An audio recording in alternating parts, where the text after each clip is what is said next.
Mateo 16, 13 al 19. Voy a estar leyendo el pasaje.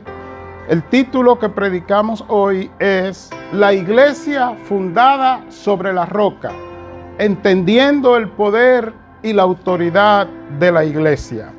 Dice el pasaje que nos compete hoy en la versión Reina Valera del 60, Mateo 16, 13 al 19. Escuche bien. Viniendo Jesús a la región de Cesarea de Filipo, preguntó a sus discípulos diciendo: ¿quién dicen los hombres que es el Hijo del Hombre? En otras palabras, ¿quién dice la gente que soy yo? Ellos dijeron, unos Juan el Bautista, otros Elías y otros Jeremías o alguno de los profetas. Él les dijo: ¿y vosotros quién decís que soy yo? Respondiendo Simón Pedro, dijo: tú eres el Cristo, el Hijo del Dios viviente. En el 17 dice: entonces le respondió Jesús: bienaventurado eres, o sea, afortunado, dichoso, bendecido, Simón, hijo de Jonás, porque no te lo reveló carne ni sangre, sino mi Padre que está en los cielos. El 18, y yo también te digo que tú eres Pedro, y sobre esta roca edificaré mi iglesia, y las puertas del Hades no prevalecerán contra ella. Y a ti te daré las llaves del reino de los cielos, y todo lo que atares en la tierra será atado en los cielos, y lo que desatares en la tierra será desatado en los cielos. En la tierra hay un organismo que sin estar en el cielo es divino. Un organismo es un conjunto de órganos que forman un ser vivo. Un conjunto de órganos, un conjunto de células que forman un ser vivo. Eso es un organismo. Y yo me estoy refiriendo a la iglesia de Jesucristo, que aunque es una organización es un grupo de personas que se organizan con un fin determinado. Un grupo de personas se organizan, forman una asamblea, tienen unos estatutos, ahí hay una organización. Ahora bien, la iglesia es más que una organización, es un organismo, porque está formada por órganos, por células vivas, y eso vamos a mostrarlo en el mensaje de hoy con nuestra Biblia en la mano. Mis amados hermanos, la iglesia está formada por hombres y mujeres que han recibido a Jesucristo como su Salvador. Y ahora, estando en la iglesia, viven para su Señor Jesucristo. He dicho dos cosas. Son personas que han aceptado a Cristo como su Salvador y ahora, estando en la iglesia, viven para Jesucristo como su Señor. Es lo que se llama el señorío de Cristo, que comienza una vez que usted se convierte, acepta a Cristo como su Salvador e inmediatamente usted es insertado a la iglesia por el Señor. Ahora usted está viviendo bajo el señorío de Cristo. Ahora Cristo debe gobernar su vida. Y esas personas viviendo en la iglesia o siendo parte de la iglesia, escuche bien, no son perfectos. Son pecadores perdonados. Son pecadores que cometen errores todavía. Son pecadores que por amor Cristo los ha salvado y ahora los va restaurando a su imagen y semejanza, como dice Romanos 8:29. Romanos 8:29, parafraseando el versículo, dice que el propósito de Dios habernos escogido, llamado, salvado y puesto en la iglesia es que la imagen de Cristo, entiéndase, el carácter de Cristo se forme en nosotros. Pero también dice la Biblia que en la iglesia ya somos miembros, pero el Señor sigue obrando, trabajando en nosotros porque necesitamos ser perfeccionados. Estando persuadido de esto, que el que comenzó en vosotros la buena obra de salvación, la perfeccionará hasta el día de Jesucristo. Habla de un presente continuo que sigue obrando Dios hasta que Cristo venga a buscarnos o nosotros vayamos a Cristo. La Biblia establece que Jesús, cuando comenzó su ministerio, lo primero que hizo fue escoger a sus discípulos. Si usted lee, lo cual no le pido que haga, solamente si puede tome nota, en el capítulo 4 de Mateo, usted se va a dar cuenta que ahí narra cómo Jesús comenzó su ministerio. En el libro de Mateo, capítulo 4, versículo 12, dice que Jesús comenzó el ministerio y pasando al 17, escuche bien, dice, desde entonces comenzó Jesús a predicar y a decir, arrepentíos porque el reino de los cielos se ha acercado.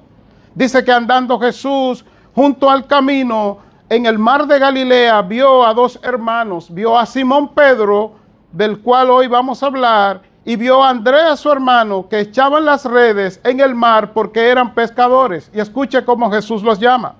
Jesús los llama y les dice que le sigan, versículo 19, venid en pos de mí y os haré pescadores de hombres. Es así como Jesús inicia su ministerio. Llamando hombres, escoge a 12 y a los que eran pescadores les dice que ya no pescarán más peces, sino que los hará pescadores de hombres. Así Jesús comenzó su iglesia. Así Jesús comenzó su ministerio y su iglesia. Como ve usted, Jesús escogió primero, llamó después y entonces ahora está formando a sus discípulos. ¿Cómo que lo escogió?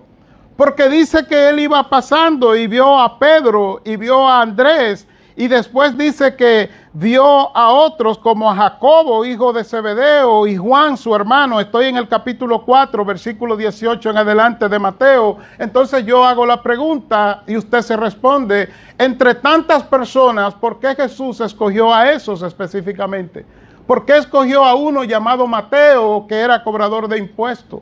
¿Por qué escoge a estos pescadores? Sencillamente porque Él los eligió. Jesús dice, yo los escogí a ustedes, no ustedes a mí. Así que fueron elegidos por el Señor, después los llamó, que es lo que estamos viendo ahora, y ahora Él comienza a formarlos, a enseñarles. Dice la Biblia que cuando Él recorrió toda Galilea, escuche bien, enseñando en la sinagoga de ellos y predicando el evangelio del reino, y escuche ahora, y sanando toda enfermedad y toda dolencia en el pueblo.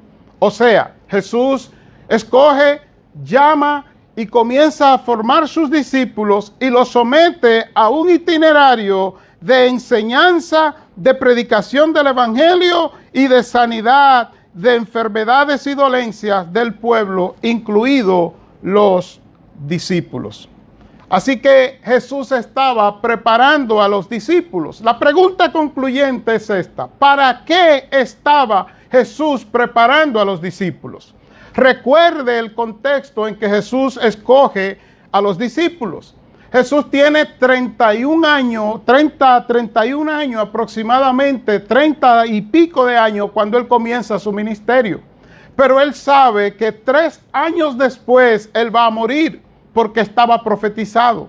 Y Él sabía también que cuando Él muriera y resucitara, no se podía quedar en la tierra, tenía que ascender al cielo. De hecho, dice la Biblia que cuando Jesús resucitó, uno de los discípulos fue a tocarlo y Él dijo, no me toque porque todavía no he descendido a mi Padre. O sea que Él no podía ser contaminado con el pecado de nuevo y por eso no se dejaba tocar de nadie, tenía que irse. En Hechos 1:8 en adelante narra cómo Jesús, más bien desde el 6, narra cómo Jesús fue tomado al cielo cuando Él, después de haber resucitado. Entonces usted tiene que interiorizar que si Jesús escogió, llamó y formó a esos discípulos, Él los estaba preparando para algo grande. ¿Qué era eso tan grande? Seguimos en el hilo y después del capítulo 4, en el capítulo 5 de Mateo, específicamente en los versículos 1 al 12, narra cómo Jesús, cuando comienza a enseñar a los discípulos, recuerde que Él comenzó en el 4:23 a enseñarle. Y ahora en el capítulo 5, versículo 1 al 12, él comienza a mostrarle cuál es el carácter ideal del discípulo de Jesucristo. Es ahí en ese contexto que dice que Jesús, viendo la multitud, subió al monte y sentándose, vinieron a él sus discípulos, y escuche ahora, y abriendo su boca les enseñaba diciendo, les enseñaba a los discípulos. Él no estaba interesado en enseñar a la multitud, sino a sus discípulos. A la multitud le predicaba el evangelio, a sus discípulos les enseñaba.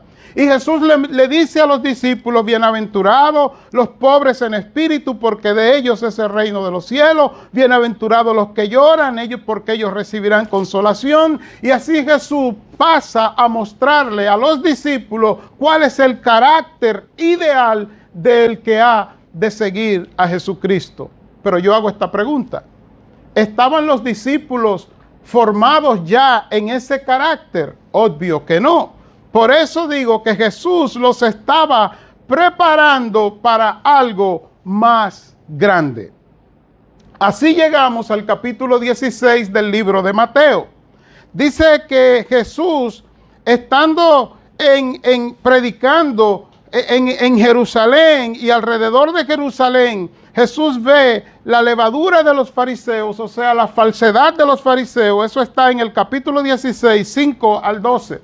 Jesús le dice a los discípulos, cuídense de la hipocresía de estos fariseos, porque ellos predican cosas que quieren que ustedes hagan que ellos mismos no hacen.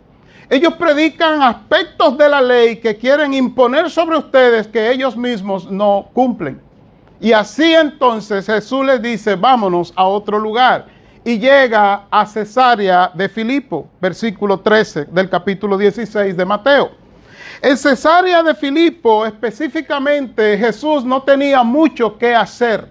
No era una ciudad donde habían adeptos, o sea, seguidores de Jesús. No habían sinagogas, muchas sinagogas para predicar el evangelio, sino que había una pradera, unos árboles hermosos y la hierba verde crecía y las flores. Y Jesús decide ir allí con sus discípulos. Además de que era un lugar de mucha agua y eran los árboles frondosos, un lugar hermoso, y Jesús hace como una especie de aparte con los discípulos. En ese aparte, Jesús sorprende a los discípulos y le pregunta, ¿quién dice la gente que soy yo? Escucha por qué esta es una pregunta retórica. Porque si alguien sabía qué decían la gente de Jesús, era Jesús, que lo querían apedrear, que Jairo lo estaba persiguiendo con los fariseos y los saduceos para matarlo. Que el sumo sacerdote o los sumos sacerdotes, porque eran dos, uno que estaba en vigencia y el otro que había sido antes sumo sacerdote, pero tenían el título los dos, tenían la autoridad religiosa los dos, estaban ya en un complot para matar a Jesús. De hecho, este escenario del capítulo 16 de Mateo se da unos 6 meses antes de que Jesús fuera crucificado. Por eso Jesús llega a esta región donde no va a ser perseguido, donde no va a haber una multitud siguiéndolo, y le hace la pregunta a los discípulos. Escuche la respuesta que dan los discípulos. Versículo 14 de Mateo 16. Unos dicen la gente que tú eres Juan el Bautista. ¿Por qué Juan el Bautista? Porque Juan el Bautista había sido el que abrió el camino, el que preparó el camino para la predicación o para el inicio del ministerio de Jesús. Pero a Juan el Bautista lo mataron, le cortaron la cabeza. Entonces la gente entendía que el ministerio de Juan no había terminado porque murió de manera abrupta. Iba en la calle y de repente ¡bum!, terminó su vida y no hay un final feliz, no hay ni siquiera un final que la gente entienda. Entonces pensaban que Jesús era Juan que había resucitado y vuelto a la vida. Pensaban algunos.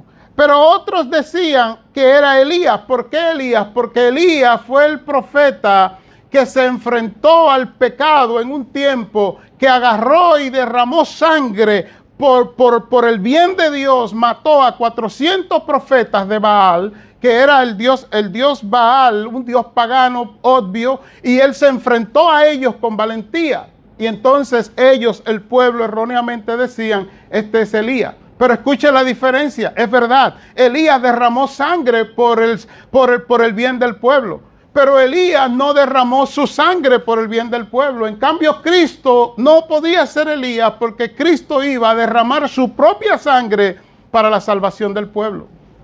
Otros decían, este es Jeremías. ¿Por qué Jeremías? Porque de todos los profetas, el profeta que más enfrentó al pueblo y confrontó al pueblo con la verdad y por la verdad fue Jeremías. Jeremías fue aquel profeta que se tragó, que masticó la palabra de Dios y dice que cuando la tragó le fue amarga, pero después que él pudo digerir la palabra, fue dulce, más dulce que la miel.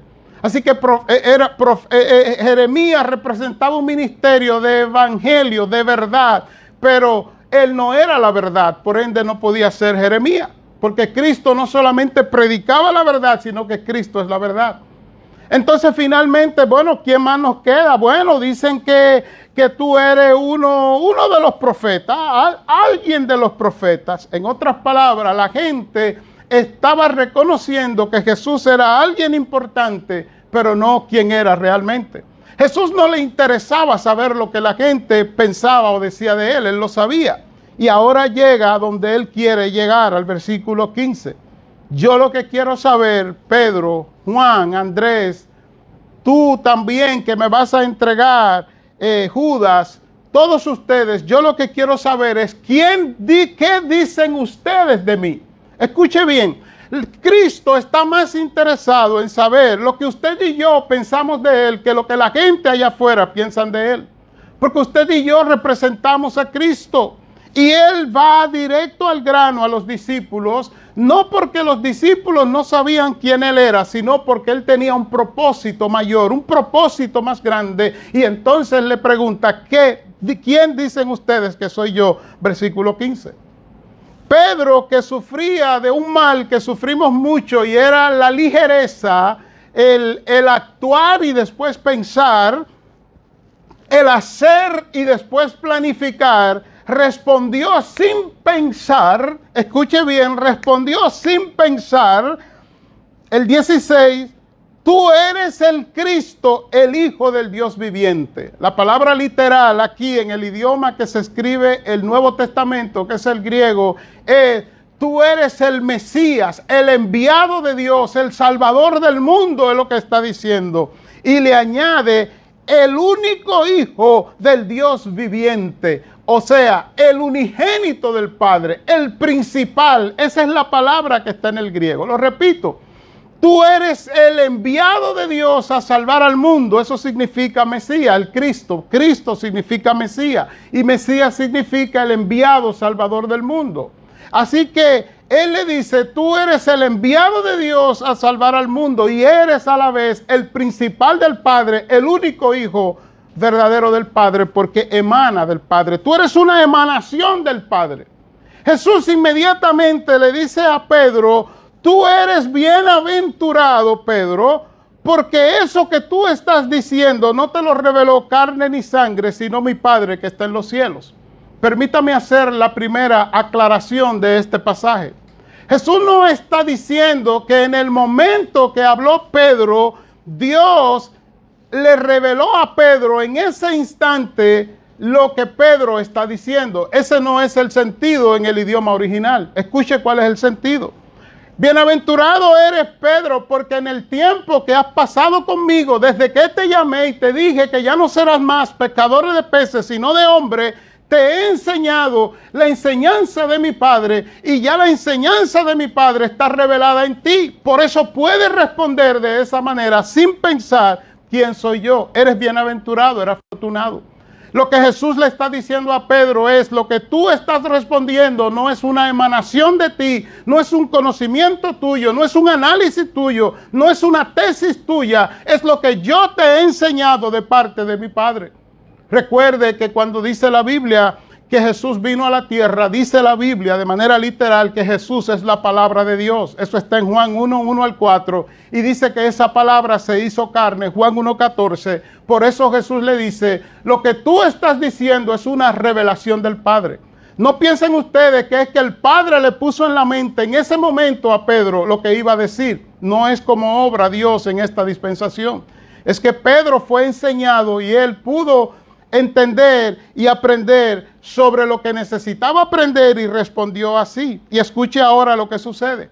Jesús le dice, tú eres bienaventurado, eres dichoso, eres afortunado. Y le dice este juego de palabras, de cierto te digo que tú eres Petros, una roca pequeña, un pedazo de roca. Tú eres una piedra en el zapato de cualquiera. Eres un pedacito de roca. A cualquiera le puede hacer una herida si cae sobre él porque tú eres Pedro. Y entonces Jesús le dice, pero te tengo una noticia. Pero que voy a fundar la iglesia. Eso era lo que Jesús quería decirle. Por eso se lo lleva a este lugar. Yo quiero decirle que voy a fundar mi iglesia. Voy a fundar mi iglesia, en griego mi eclesia, o sea, mi asamblea de llamados, de personas de afuera, de perdidos. Voy a formar mi iglesia. De hecho, la estoy formando ahora en este momento. Y quiero que sepa que esa iglesia no es sobre ti, Pedro, que eres Petro, sino sobre mí, que soy la Petra, una palabra griega que significa roca grande, roca viva. Pastor, usted dijo al principio, cuando comenzó a introducir en el inicio no del mensaje, sino del culto, que si usted decía algo que no estuviera en el pasaje, que estaba fuera del pasaje. ¿Y dónde dice eso el pasaje, que Cristo es la roca? Pues agárrese. Dice la Biblia en 1 Samuel 2:2, escuche bien, no hay santo como el Señor, en verdad no hay otro fuera de ti, escuche ahora, ni hay roca como nuestro Dios. Está hablando de que Dios es nuestra roca, Cristo. Pero escuche 1 Corintios 10:4. Y todos bebieron la misma bebida espiritual. Escuche ahora. Porque bebían de la roca espiritual que los seguía. Y la roca era Cristo. Está hablando de un pasaje, Pablo, citando un hecho, un acontecimiento en el Antiguo Testamento cuando el pueblo salió de Egipto, que iban en el desierto y llegaban a lugares donde no tenían agua y el pueblo se quejaba y Dios le decía a Moisés, vete y háblale a la roca que vas a encontrar para que te dé agua. Y Pablo está diciendo, inspirado en el Espíritu, que esa roca espiritual era Cristo desde el Antiguo Testamento. Bendito sea el nombre del Señor. Así que el Señor le dice, yo te digo que tú eres Pedro, eres un pedazo de roca, pero no es sobre ti, es sobre mí, que soy la roca viva, soy el fundamento, soy la roca fuerte, soy la piedra que desecharon los edificadores y que ahora ha venido a ser la piedra angular, o sea, la piedra principal del edificio. Y así el Señor le dice que estaría fundando la iglesia, su iglesia, esta iglesia, todas las iglesias que buscan de Cristo y que aman a Cristo sobre sí mismo. Ahora escuche esto.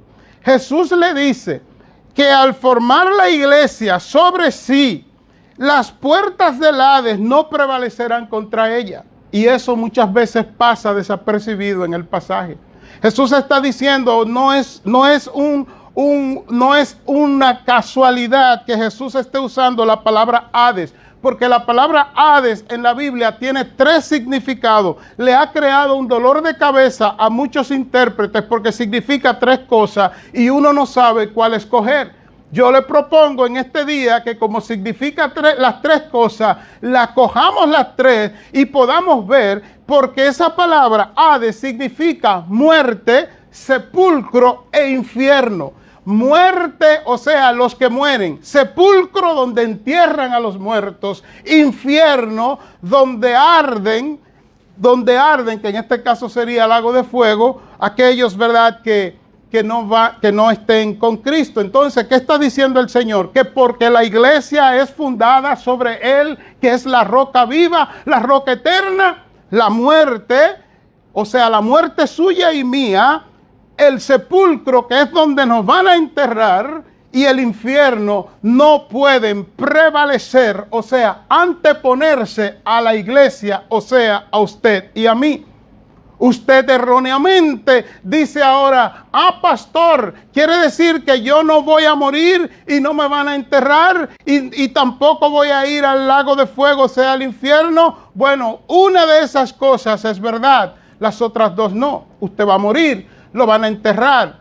Y sabemos que no irá al lago de fuego si ya aceptó a Cristo como su Salvador. Pero escuche ahora, el hilo de pensamiento de Jesús es que la iglesia, todo el que sea parte de su iglesia, aunque muera, vivirá. Aunque lo entierren, resucitará. Y ya está libre del lago de fuego, o sea, del infierno. Las puertas del infierno no prevalecerán contra la iglesia. De ahí el poder y la autoridad de la iglesia. El texto sigue diciendo Jesús ahora, y aquí este es un pasaje ahora de controversia. El 19, versículo 19, y a ti, o sea, a Pedro, te daré las llaves del reino de los cielos. Y escuche ahora, y todo lo que atares en la tierra será atado en los cielos, y lo que desatares en la tierra será desatado en los cielos. Algunos interpretan aquí que Pedro fue el primer papa, porque a Pedro se le dio la llave para que la gente entrara o dejara de entrar a la gloria de Dios. Pues déjeme decirle lo que el pasaje está diciendo dentro del hilo de pensamiento de Jesucristo. Jesús le está diciendo a Pedro, eres bienaventurado porque lo que dijiste no te lo reveló carne ni sangre, sino que mi enseñanza en ti es lo que se ha revelado. Eso fue lo que dijo al principio. Pues te digo que aunque eres una piedra pequeña, fundo la iglesia no sobre ti, sino sobre esta roca grande, que soy yo. Y como fundo la iglesia sobre mí mismo, la muerte, el sepulcro, el infierno no pueden prevalecer, o sea, no pueden vencer a la iglesia. Ahora bien, Pedro, escuche ahora, tú, Pedro, convertido en la iglesia, yo te doy la llave del reino, no a Pedro como persona, sino a Pedro como representante de la iglesia que nacía. Y cuando tú prediques el evangelio, esa llave del reino de los cielos abrirá el evangelio a todos los que escuchen mi palabra. ¿Dónde se cumple eso? El libro de los Hechos, capítulo 2, vemos a la iglesia usando esa llave. Escuche lo que dice la Biblia sobre esto. Dice que estaban todos juntos, Hechos 2. Estaba Pedro y la iglesia todos juntos. Llegó el día de Pentecostés, estaban todos juntos. Pentecostés es una fiesta, una celebración. Se llama la fiesta de la cosecha de los 50. Se celebraba por 50 días una fiesta celebrando la provisión de Dios. Así que cuando ellos se reunieron, comenzó el Espíritu a obrar en ellos y la gente comenzó a decir, estos están locos, están borrachos. Y dice la Biblia, Hechos 2:14, entonces Pedro, poniéndose en pie, escuche bien, Pedro representa a la iglesia, no es a Pedro la persona, sino a la iglesia, que Cristo le está dando la llave del reino de los cielos. Vamos a ver por qué. Dice que poniéndose en pie, Pedro con los 11, escuche bien, no él solo, no un papa, no un jefe de la iglesia, sino que estaba junto a los 11 y la palabra, el Espíritu se la dio a él y Pedro comenzó a hablar y a decirle y a predicarle el evangelio y le hizo este llamado. Escucha cuál fue el llamado: arrepentíos y convertíos para que sean borrados vuestros pecados y vengan delante del Señor o de parte del Señor tiempo de refrigerio. Y dice el versículo 41 del capítulo 2 que aquel día los que recibieron la palabra fueron bautizados, y escuche ahora, y se añadieron aquel día como 3,000 personas a la iglesia que Jesucristo había fundado. Así que en resumen, porque voy a ir concluyendo, voy a ir entrando a mi conclusión, en resumen, Jesucristo preparó a los discípulos, los eligió, los llamó y después de llamarlos le enseñó, los preparó para algo más grande. ¿Qué era lo más grande? fundaría mi iglesia sobre mí mismo para que cuando yo no esté, ustedes sigan caminando en mi iglesia, en mi autoridad y en mi poder. Ahora Jesucristo se ha ido y los discípulos se ponen en pie con Pedro al lado, Pedro parte de los discípulos, ya como iglesia, no como Pedro como persona, sino como iglesia, y predica el evangelio, y más de 3,000 personas son salvados ese día. ¿Cómo sabemos ahora que quien tiene la llave del reino no es Pedro, sino la iglesia? Escuche lo que dice la Biblia. Porque donde están 2 o 3 congregados en mi nombre, allí estoy yo en medio de ellos. Eso lo dice Mateo 18:20. Como una muestra de que cuando la iglesia se reúne, y para que haya iglesia, lo único que necesita es que hayan 2 o 3 personas reunidas en el nombre de Jesucristo. Yo quisiera que fuéramos miles, cientos que estuviéramos aquí. Pero si solamente estoy yo y estás tú, o estás tú y está otro, ahí está reunida la iglesia y pueden clamar y usar la llave del reino de los cielos. Mira cómo dice la Biblia en el Salmo 133, versículos 1 y 3. Mirad cuán bueno y cuán delicioso es habitar los hermanos juntos y en armonía. Y escucha lo que dice el 3. Porque allí envía Jehová bendición y vida eterna. Esa es una representación de la iglesia, cuando nos reunimos en el nombre de Cristo. Entonces estoy diciendo de manera categórica que Pedro no es quien tiene la llave del reino de los cielos, porque esa llave no se usó una sola vez.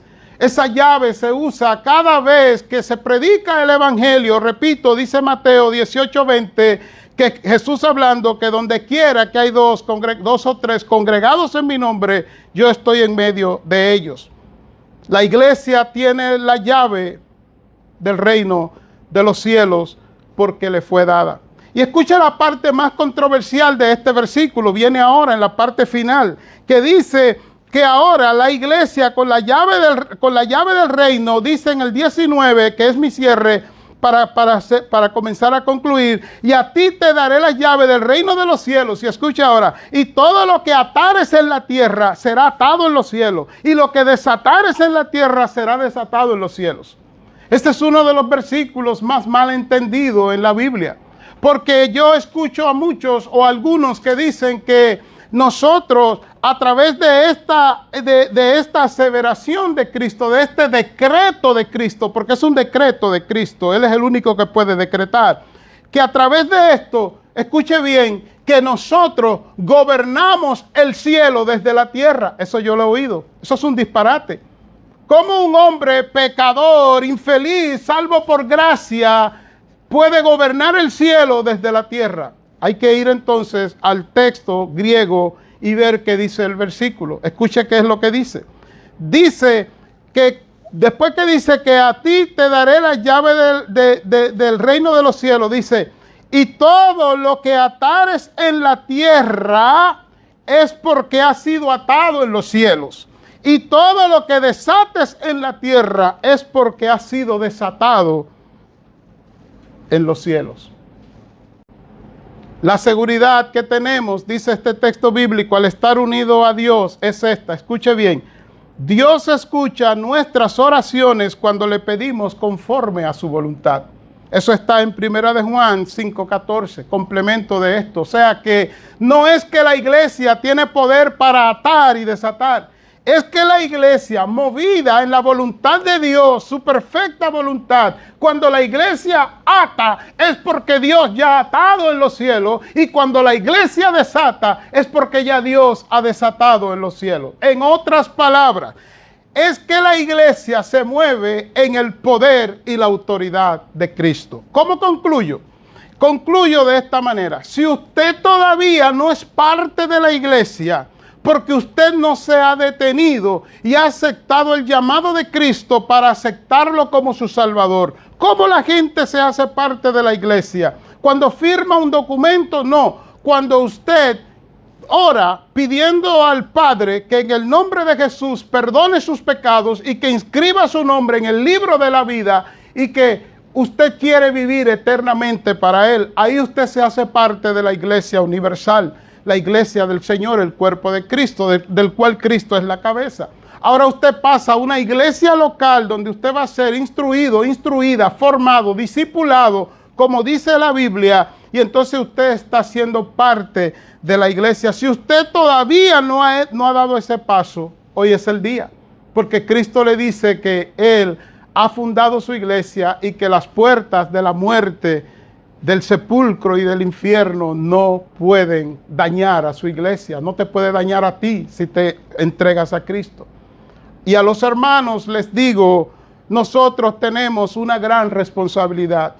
Nosotros tenemos no solamente el que hemos sido hechos miembros de la iglesia de Cristo, sino que como iglesia se nos ha entregado las llaves del reino de los cielos.